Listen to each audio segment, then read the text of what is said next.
Click the link below for a 30-day free trial of Audible.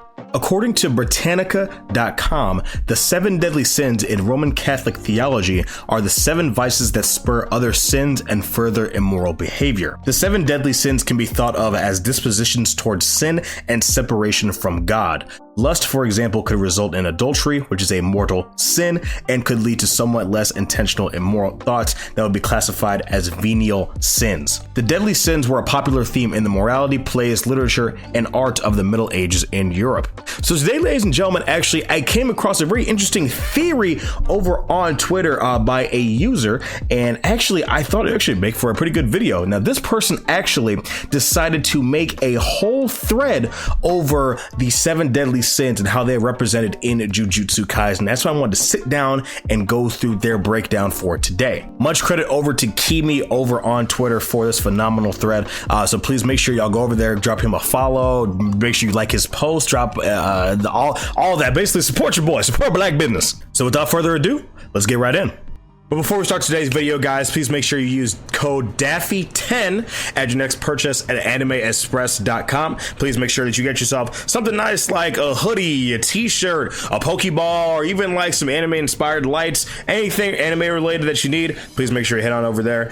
Link will be in the description below. Please make sure you use my code. That is DAFFY10. And yeah, let's get on to it. The Sin of Pride, Ryomen Sukuna. The sin of pride, often perceived to be the gravest of all sins, stems from adoration of oneself beyond normal reason, even in light of one's own exceptionality. Sukuna's pride originates from the simple fact that he lays claim to the title of the strongest. Living purely according to his own whims, Sukuna's existence is altogether self-gratifying beyond simply viewing himself as the strongest. He operates with an absolute disinterest for others. His only grace towards those who he shares this living plane with is death at his hands. In light of his own pride, he can't even conceive surviving in a world where he has lost, as he considers that event equivalent to his own death. His worldview has permeated the very narrative of JJK, and his ideals have inspired, terrified, and imprinted upon our cast in varieties of different ways.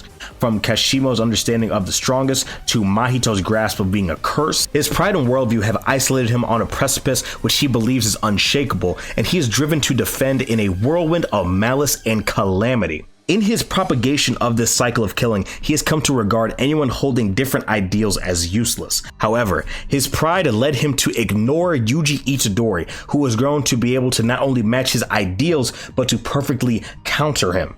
In his downplay of the brat he perceived was inferior, Sukuna never could conceive Yuji would be the one whose strength would reign superior. Further, in his prideful overconfidence which led him to hold back, he comes closer and closer to an inevitable demise, supposedly. The Sin of Wrath, Yuji Itadori. The sin of wrath is defined as strong rage or anger, coupled with an extreme desire for rage. Yuji starts off the series being weak in comparison to his ideals at least, and is laughed at for his weakness. However, coming from outside the Jujutsu world, he enters with morality ingrained in his soul. Reluctant to kill an innocent person, even with the knowledge that they were beyond saving, in light of the world he was in, one can be forgiven for thinking Yuji would immediately change his morals and accept the brutality that is sorcery. However, he doesn't. Except when influenced by his vengeful rage for Mahito, and then he gained an anger that spurred him for the first time in his life to wish to kill or to end another's existence.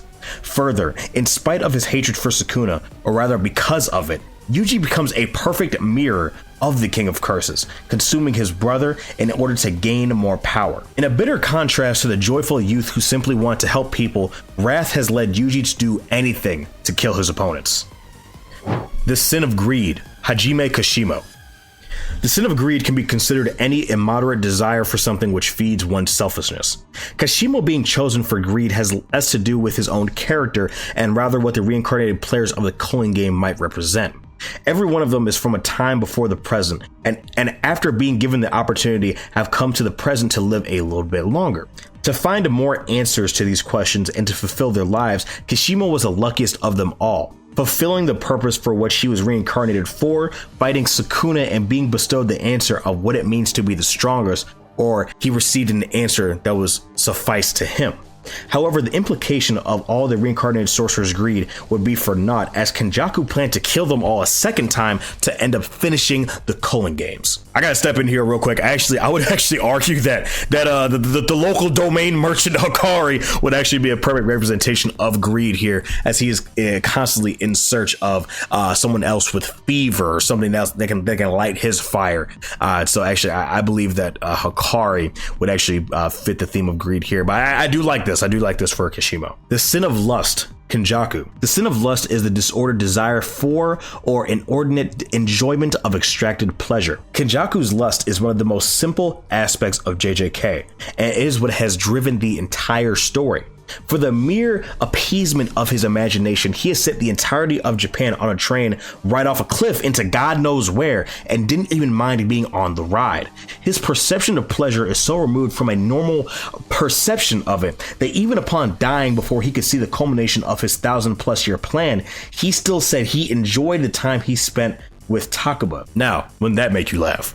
The sin of envy, Naoya Zenin. The sin of envy is considered to be strong resentment towards another person's good fortune or success mixed with a deep resentment. Naoya is surrounded by tales of Toji the sorcerer killer, and with a father who is head of the clan, this contributed to an unhealthy strong sense of confidence in his own abilities, which arguably could have been misplaced. With so much exceptionalism on display in front of him, he started to crave for that which was supposed to be in his own hands, the clan head.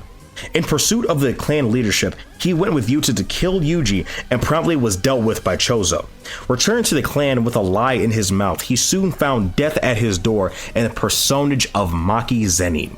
Seeing Maki with supposedly the same capabilities as Toji disgusted him, which prompted him to attempt to claim that precipice of Gojo and Toji for himself.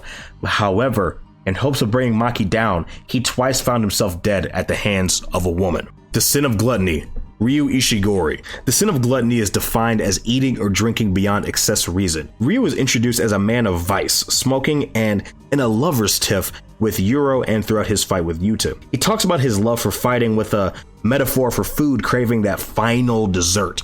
It's implied that over his lifetime he fought many and never got that fight, that dessert that he craved. And therefore he fought for enjoyment, such as many other characters do. But most characters don't let their hunger for a good fight bring them in front of the King of Curses. Without even the opportunity to use a granite blast, his head was turned into sushi. Gluttony and many other of the sins on this list are characterized by their lack of conclusion. If that which you want can never be fulfilled, it will inevitably drive you to your own conclusion. The sin of sloth, Megumi Fushiguro. The sin of sloth can simply be failing to do all that is required of you. Megumi has been hailed as having insane potential throughout the story of JJK, but not only top tiers like Sukuna and Gojo, but by the narrative itself. Born with the 10 Shadows technique, son of Toji Fushiguro, there should be no height Megumi shouldn't be soaring above, and yet Megumi's win count is limited to a finger bearer, Haruta, and Reggie. After seeing the peak of what the 10 Shadows can do, albeit under Sukuna, it stands to question, what has Megumi been doing with his technique? While he by no means should have Mahoraga or anything, it would not be beyond the norm to expect him to have significantly better capabilities. But being hindered by his mentality left him wide open to be taken advantage of by Sukuna, and now Megumi lies in an abyss, unwilling to move and watching his friends and family die at his hands. Now again, actually, I must step in here because I believe this is actually unfair to Megumi because he has gone through so much. Sukuna, unfortunately, hijacked his body, and while yes, he should have been more focused on his individual training, we did see a little bit of that. He started reaching into his own shadow and learning how to properly maneuver. But yes, I believe he should be stronger, but this isn't saying that he's sitting by letting it happen. He's just mentally broken. Sukuna literally moved him out of the driver's seat, and he killed not only his mentor, but he also killed his sister with his bare hands. It's very easy for people online to be like, oh, well, why is Megumi selling? You gotta lock in, bro. You gotta do whatever. But you gotta understand, this is traumatic, and I don't mean this in a light sense. I mean literally, you are having a first-person view of your loved ones having the life stripped stripped away from them. There's not many people that could come back from that. Interestingly enough, Yuji had almost the same exact thing happen to him